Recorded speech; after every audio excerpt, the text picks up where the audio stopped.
Okay. Hey guys, how's everybody doing out there? Marvin and Kid here.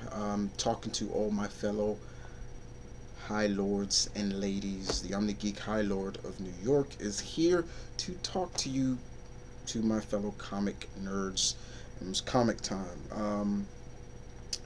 We've been seeing a lot of kind of teasers of what's gonna happen with the Marvel Universe post Civil War Two, and I've even come on and said it. I actually have been enjoying Civil War Two to some extent.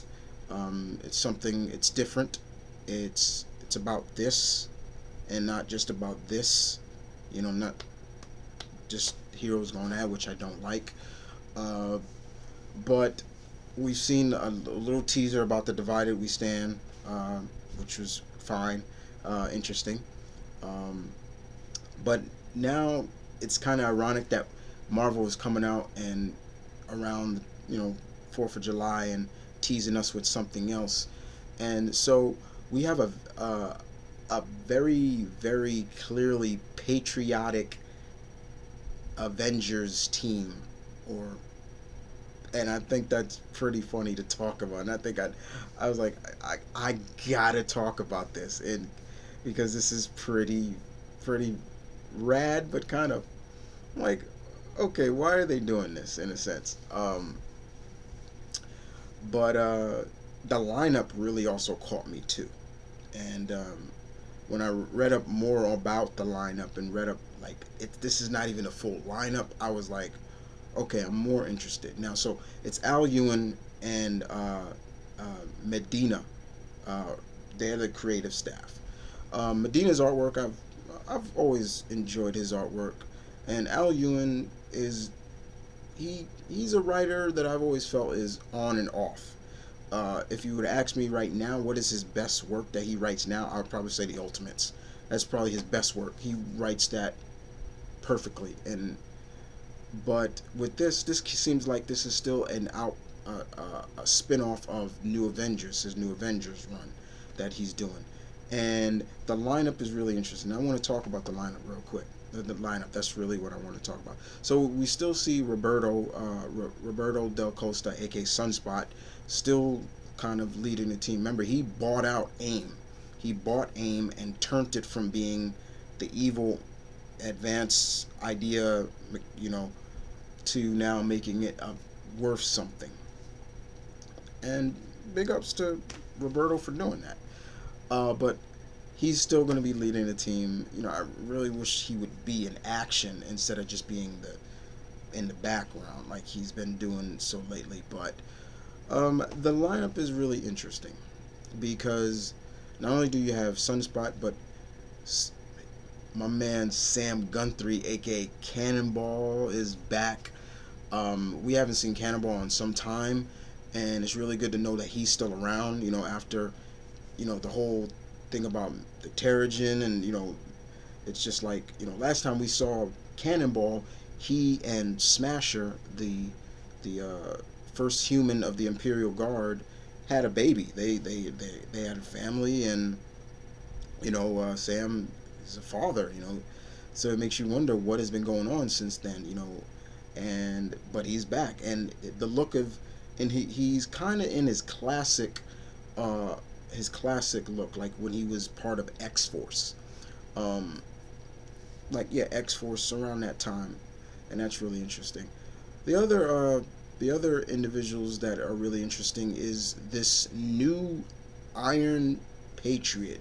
So it looks like Iron Patriot is kind of a legacy in a sense. It went from Norman Osborn to War Mach- Jim Rhodes, now to this young character, who is Asian, which is cool, and it's kind of cool because she does have some connection to Iron Man and Tony Stark. Tony Stark, Iron Man. She is the daughter of Jensen, the guy that helped Tony create his first armor. Her name is Tony Ho, so she'll be taking over as Iron Fist. That's pretty cool. Iron Patriot.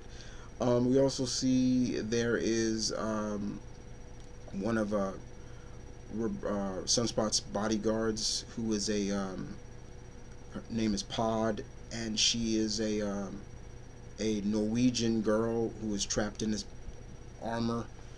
Uh, Thanks to AIM, the evil AIM did it to her. So she's still gonna be there. That's fine. We also see Squirrel Girl is still a part of this team, and Doreen. You know, I don't mind that Marvel is giving Doreen a spotlight, but I don't like. I've my favorite version of Squirrel Girl was Squirrel Girl during New Avengers when Bendis was writing her. I don't mind her being fun, but the way they have been writing her now is just as my friend says, the whole Adventure Time like Squirrel Girl, which I don't. I'm like, but she's still there, and Doreen is cool when you need her. She can be what you need her to be. Um, but it's kind of interesting because her look has changed. She's now rating a little bit of red, white, and blue. Um, then the next one definitely is Thunderbolt Ross, Red Hulk. And what makes it even cooler, guys, is the fact that what I laugh at is that he actually has his beard. I remember I heard a lot of people telling me and asking me when I would review like Avengers when Red Hulk was on the team, like how does when Ross becomes Red Hulk, how come where does his mustache go? Well, in this we actually see he still has his mustache. But the funny thing is like I thought he lost his abilities during the whole Doc Green storyline when I thought because Doc Green started taking a lot of the gamma powered heroes and depowering them. He did it to Rick A Bomb.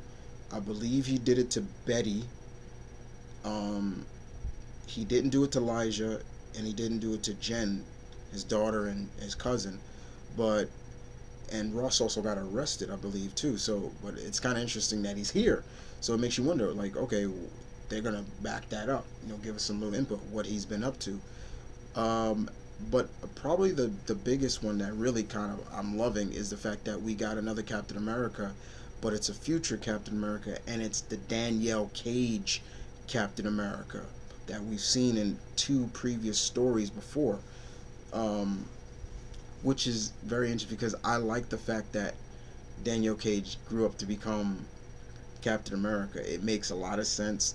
I love the fact that she doesn't really need the shield because she is the shield, and it's cool. It's cool. We're starting to see a lot of futures, especially in the Marvel universe, the possible futures or the future, and we're seeing a lot of women take up the mantle of Captain America, which is fine. I have no problem with that. And once again, like I said, the legacy of Captain America, the mantle, you don't have to be blue eyed and blonde to be Captain America. It's cool. Danielle is gonna be in this, so that's fine. But it does question like, okay, why is she here and how did she get here? So those are some of the things you're gonna talk about. But and then of course they talk about um, that's not the full roster. If you looked on the Divided We Stand, there was a big foot of some big giant. We're thinking it was Fing Fang Foom, but it may not be because they may be introducing the American Kaiju, which is this big, like Godzilla like creature who was a former colonel in the military. So, and they say it's not the full team, but this is funny. This is funny, but also like, why? Like, interesting. A patriotic Avengers squad. And I find this funny, but also interested as well, guys. Not like, oh, this is stupid. No, I always find it interesting. I find this interesting to to a degree because it's like, why, why? You know what I'm saying? But all I'm saying, guys, as of right now, it's interesting, and it makes you wonder who are the villains that they're going to be dealing with. They already say they may be dealing with some of the villains that we saw Danielle Cage fighting in her world. I think it was instead of Red Skull, it was the Golden Skull, who was just as fascist as Red Skull is. Um, you know, what is Roberto's plans? For this team, what's going to be different this team than the previous team? Things like that. Uh, but other than that, guys, this this has me interested and very intrigued, and very intrigued to see what else is some of the post Civil War II aftermath and status quo of some of the heroes now. But other than that, guys, hope you guys enjoyed this, and I'm looking forward to hearing what you guys, my fellow high lords and ladies, have to say about this. Keep it real as always. Keep it real. Don't sugarcoat anything. I like input, but you keep it real. Keep it honest. Keep it decent. And other than that, this is Mount Vernon Kid. Peace. One love. Stay tuned. Keep it real, as always. And if I don't see you, have a happy Independence Day. I'm out, guys.